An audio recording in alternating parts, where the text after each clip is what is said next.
Hi, welcome to week 2 of psychometrics. We're going to start out with chapter 3, talking about correlation and regression.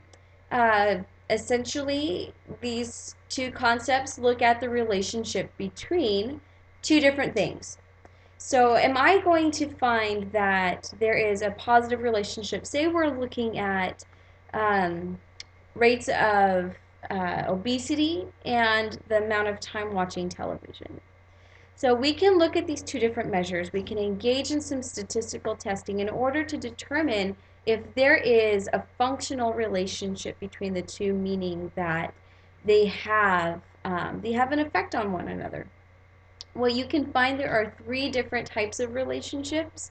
When in the terms of statistical correlation, you can find that there is a negative correlation, whereas the rates of, say, increased television equals decreased rates of obesity. So you can find a negative correlation, whereas one increases, the other decreases. You can find a positive correlation where they both increase together, where rates of television watching go up, you see rates of obesity going up. And you can find that there's no relationship at all. This is the basic premises that we start off with. It's called the null hypothesis, which essentially states that there is no relationship between two factors until one is proven to be so statistically. It's similar to this idea of innocent until proven guilty, that they're unrelated until they're proven to be related. And again, remembering that different statistical measures can paint a different picture about what that relationship looks like. So pay attention while you're reading this chapter. It goes over different ways of defining correlation and regression. Understanding that for each test that you use, you may find that you can support or discredit information based on the test that you use.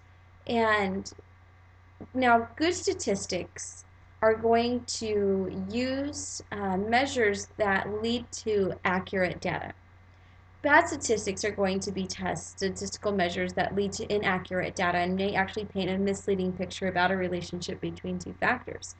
Both of them exist in the world, so it's again very important that you have this functional understanding of statistics so that you can determine whether or not a specific test, whether that's valid and you want to accept those results, or whether you want to call into question, say, I really just don't know how accurate this information is. And this is important because when it's in print and we have charts that go along with it, we have statistical measures, we tend to just accept it as fact. It impacts our understanding of the world. And we want to be aware of the process because we want to avoid accepting poorly defined information. I want to draw your attention back to the example that's provided in your test, which painted a picture of an article that had very bad statistics, where they had measures that drew inconclusive data or misleading data about two different factors related to marital happiness. Now, keep this in mind again. So we're going to also be talking about in chapter 4, we're going to move a little bit away from basic statistics into reliability tests. Reliability is very essential because we're always in this pursuit. We want to know, we want to have that fact, we want to have that quantifiable number that we can fall back on. However, the truth remains that when we're looking and we're understanding the world through these human constructed measures, they will always have a measure of error. We will always have error in our analysis. So reliability has to do with identifying and being transparent about the error that we find. It is key to psychometrics. It is key to good statistics. Now, especially when we're looking at these psychological tests, because oftentimes we're not trying to measure very concrete, naturally quantifiable things. Now we're looking at concepts. We're looking at abstract ideas and emotions such as love. How do you measure love? How would you measure love? There are so many different things that we can look at and consider, but the basic line is that in order to run this through statistics to find it to be reliable, we have to create a construct for that. We have to be able to say, okay, well, we can measure love in the number of kisses, or increased heart rate maybe when I see that person that I love, because we can't just rely on subjective report, because my experience of love is going to be different from your experience of love. And there are a million kinds of love. You know, I have love for my family, and I have love for art, and I have love for ice cream, and they're all different things. So it's an abstract concept. What exactly are we trying to measure? So that is the first challenge. The first challenge, knowing that I am one person and I'm creating this construct to measure love that hopefully will be able to be used on a mass scale. Now, that's going to have a level of bias. It's always going to be imperfect. We can't perfectly measure something that isn't quantifiable in that sense.